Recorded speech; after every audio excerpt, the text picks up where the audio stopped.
Ilya Sustkever said 3 words last week that should change how every enterprise spends their AI budget. Scaling is over. Not slowing down, not plateauing, over.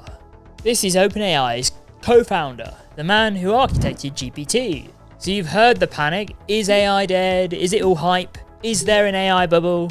Well, these are the wrong questions. The real question is, if scaling is over, what should enterprises be spending billions of dollars on instead?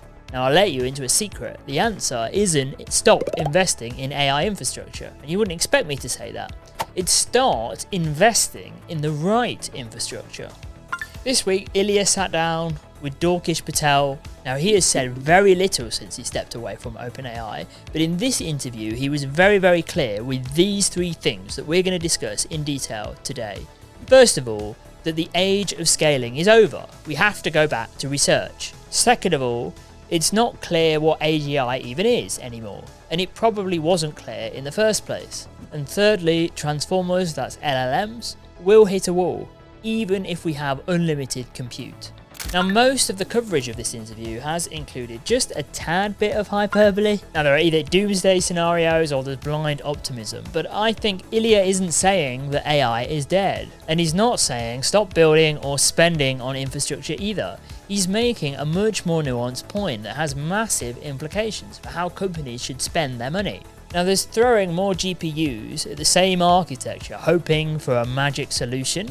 Big companies build bigger and bigger general models, and as a business leader, you follow and upgrade every month. Now, let's be clear, as I said last week, you've got to be paying attention to what is actually going on and see past the noise. The models are getting better, Gemini 3 is clearly a leap forward, but the real play is smart infrastructure. It's building for deployment, efficiency, and, of course, real-world production. So let me break down what Ilya actually said, what it means for enterprises, and where the smart money is actually going. The scaling insight arrived, right? Scaling laws, GPT-3, and suddenly everyone realized we should scale. Scaling got us far, but it was never going to get us all the way. The real frontier now is understanding why these models work, not just making them bigger. This is huge, and to understand why, we need to actually talk about what scaling actually means. From 2020 to 2025, AI progress had one word: scale. More compute, more data, bigger models, and it worked spectacularly. We went from GPT-2 to GPT-5. But here's Ilya's insight. Scaling was never actually the innovation. The innovation was discovering a recipe that worked when you scaled it.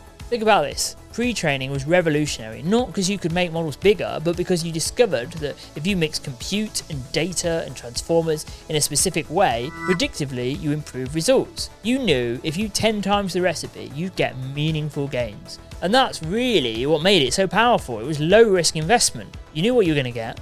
But what about now? Well, the data is running out. We're scraping the barrel of the internet, and I think we've realized the same thing. Just making bigger models won't get us to the so-called super intelligence. It's why the DeepSeek moment in November last year was such a big turning point. It showed us what could be achieved with a few $1 million and smart engineering. As Ilya puts it, we're back to the age of research again, just with big computers. This isn't about less compute. It's about using massive compute to research fundamentally new approaches instead of just scaling the same old recipe. Now, here is where I think it gets really interesting, where Ilya drops his most important insight. He identifies what I think is the core problem holding AI back, and one which anyone who's used an LLM knows. Models generalize dramatically worse than humans. So let me give you Ilya's example, because I just think it's really great.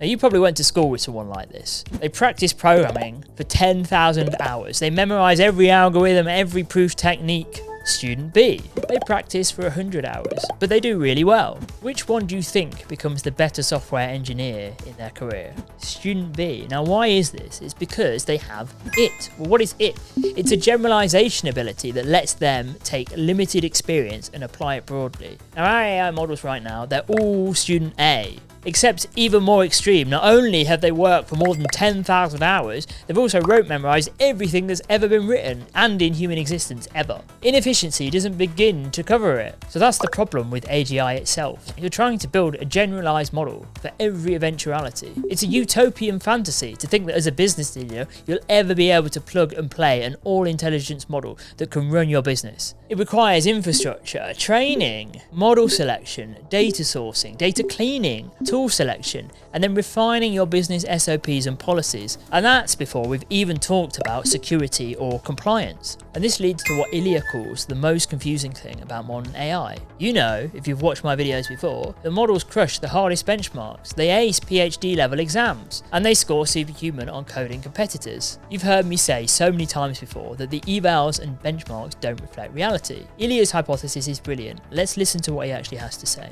When you do pre-training, you need all the data. So you don't have to think, it's going to be this data or that data. Yeah. But when people do RL training, they do need to think. They say, okay, we want to have this kind of RL training for this thing and that kind of RL training for that thing. And from what I hear, all the companies have teams that just produce new RL environments and just add it to the training mix. And then the question is, well, what are those? There are so many degrees of freedom.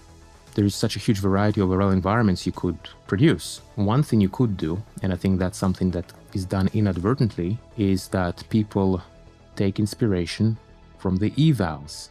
You say, hey, I would love our model to do really well when we release it. I want the evals to do great. What would be RL training that could help on this task, right? I think that is something that happens, and I think it could explain a lot of what's going on. If you combine this with generalization of the models actually being inadequate, that has the potential to explain a lot of what we are seeing, this disconnect between eval performance and actual real world performance, which is something that we don't today exactly even understand what we mean by that. So I think as a business leader, you've got to look at what actually works on the ground for your use case, for your business. And that doesn't mean don't pay attention to benchmarks, but it does mean take them with a grain of salt. So let's think about, why do humans actually generalize so much better? Well, this is where Ilya gives the biggest hint about what he might be working on right now. He suggests that emotions aren't noise in our decision making, they're a sophisticated value function that evolved over time. If it's the goal of real AGI to replicate true human intelligence, this is surely what we need to be looking at to emulate at scale next. No one really knows why or how humans evolved this mechanism, but research into this could lead the way.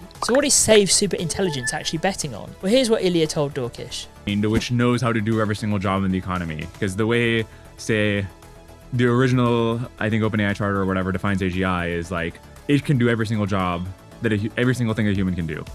Now obviously Ilya can't say what those ideas are, and Dwarkesh knew if you pushed him too hard, he was unlikely to say. Of course, this is the most competitive field in the whole world. He's not going to reveal anything. But we can infer some things from what Ilya said. Number one, it's not about scaling the current approach. SSI weighs $3 billion. Now that sounds like a lot, but as Ilya points out, other labs are spending $5–6 billion per year just on training experiments. And remember last week's video? Google spent $2.4 billion on acquiring Windsurf. That's one company. Did I really just argue that $3 billion is not a lot of money? Well, welcome to the world of AI.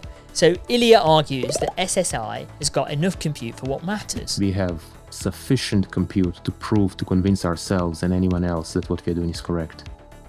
Second of all, what Ilya is working on is about sample efficiency and generalization. Everything in his interview points back to one core thesis. Models need to learn like humans do, from less data with better generalization. So either he's going to take pre-training and training in a completely new direction, or his model will be tightly focused on something very niche and specific. Third, I think what he's working on involves value functions. Ilya emphasized value functions multiple times. Current RL waits until the end of a trajectory to learn. Value functions let you learn in the middle. When you realize an approach is wrong, you can update them immediately. Now we've seen some acknowledgement that this might be the path forward. Check out our short on the free transformer paper that Meta put out. And fourth and finally, it requires continual learning. So here's where Ilya's vision gets really interesting. Go and learn. So you could imagine that the deployment itself will involve some kind of a learning trial and error period. It's a process, as opposed to you drop the finished thing. So I don't think he's building AGI as a finished product. He's building a human-like learner, something perhaps that gets deployed into the world, learns on the job, and accumulates expertise like a human would. Let's think about what this means for infrastructure. Right now, model deployment is we train it, test it, deploy it, and then we hope it works. Ilya's vision is we train it, deploy it, there's continual learning, and then expertise accumulation. This would require completely different infrastructure, not just inference endpoints, but systems that can safely accumulate learning from deployment. It might involve merge learnings across instances, and we might need to verify that the learning isn't just introducing unwanted behaviors. We'd also need to maintain alignment throughout the learning process. So this is when Ilya talks about 5 to 20 years. He's not being pessimistic, he's being realistic about how long it takes to solve these fundamental research problems and then to build the infrastructure to deploy them safely. And let's not forget the economic impact. You've heard me say before, I don't think we're in an AI bubble, and Ilya clearly agrees with me. As I've said before, the dot-com bubble wasn't wrong about the internet changing everything. The optimists were right, they just had a longer time frame, they were early. And I think the same thing is happening with AI. Yes, of course that there is hype. Yes, some companies are overpromising, and some AI deployments are failing. But as Ilya points out, the technology works. The failures aren't because AI is snake oil, as you've heard me say. Models don't generalize well yet. And this is a research problem. Companies don't understand limitations. That's an education problem. And the reverse is also true. Some companies don't understand the amazing possibilities of LLMs. Infrastructure for continual learning doesn't necessarily exist yet. So again, this is a deployment and a research problem. But infrastructure is not about blindly spending on the biggest GPU you can. The point is, it's about being smart and efficient with your infrastructure spend and knowing when to scale. And of course, this is something that G-Core can assist with. Remember Andrej Karpathy saying we're entering a decade of agents, not a year, where Ilya's timeline is 5 to 20 years for human-like learning AI. So these timelines align. Ultimately, the technology will keep improving. The infrastructure is going to continue to get built, and companies are going to learn how to deploy even more effectively. But I think the era of blind scaling is over. But we might be entering a new era where smart scaling might be starting. Because ultimately, in the end, this is a marathon, not a sprint. So this week then, the big news is Ilya's interview on Dwarkesh Patel. He dropped some interesting hints there about what he might be working on. What do you think? Do you agree with me? Do you think that continuous learning is what SSI is going to be? And what do you think about his predictions of AI? Do you really think we are going to hit a wall with transformers? Do let me know in the comments. I'm super curious to hear your opinions. And of course, every like and comment you leave us and every subscribe you give us to the channel will help us grow the channel and allow us to make even more informal and educational videos. So any feedback is greatly welcomed, of course. And I will see you next week in the next video.